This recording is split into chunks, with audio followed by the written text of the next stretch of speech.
જય શ્રી રામ. વાત છે લંકાના યુદ્ધની. શ્રી રામચંદ્રજી અને રાવણ વચ્ચે ભીષણ યુદ્ધ ચાલી રહ્યું હતું. રામના નાના ભાઈ લક્ષ્મણજીએ યુદ્ધમાં અદ્ભુત પરાક્રમ બતાવ્યું હતું, જેનાથી રાવણનો પુત્ર મેઘનાદ ક્રોધિત થયો.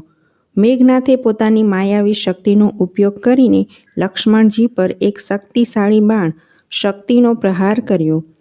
આ ભયાનક હુમલાથી લક્ષ્મણજી મૂર્છિત થઈ ગયા અને તેમની હાલત ગંભીર બની ગઈ. આ જોઈને શ્રીરામ અને સમગ્ર વાનર સેના ચિંતામાં ડૂબી ગઈ. ત્યારે રામદળના વૈદ્ય સુષેણે કહ્યું કે પ્રભુ, સૂર્યોદય થતાં પહેલાં હિમાલય પર્વત પરથી સંજીવની નામની એક દિવ્ય ઔષધિ લાવવી પડશે. જો તે ઔષધિ સમયસર ન મળી તો લક્ષ્મણજીને બચાવવા મુશ્કેલ છે. હિમાલય ઘણો દૂર હતો અને સમય ખૂબ ઓછો હતો.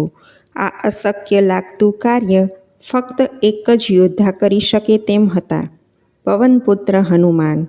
શ્રીરામે ભાવનાપૂર્ણ નજરે હનુમાનજી સામે જોયું.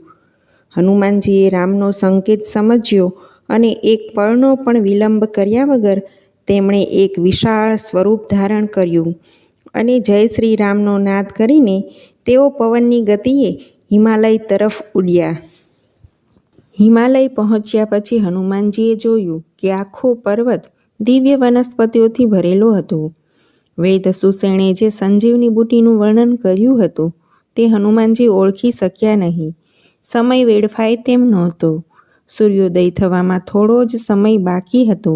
ત્યારે હનુમાનજીએ પોતાનું બળ અને બુદ્ધિનો ઉપયોગ કર્યો. તેમણે જમણા હાથે આખો દ્રોણાગિરી પર્વત જ ઉપાડી લીધો. એક ક્ષણમાં હનુમાનજી આખો પર્વત હથેળીમાં લઈને સૂર્યની ગતિ કરતાં પણ વધુ ઝડપે લંકા તરફ પાછા ફર્યા. હનુમાનજી સમયસર લંકામાં પર્વત લઈને પહોંચી ગયા. વૈદ્ય સુષેણે તેમાંથી સંજીવની બુટી શોધી કાઢી અને લક્ષ્મણજીને આપી.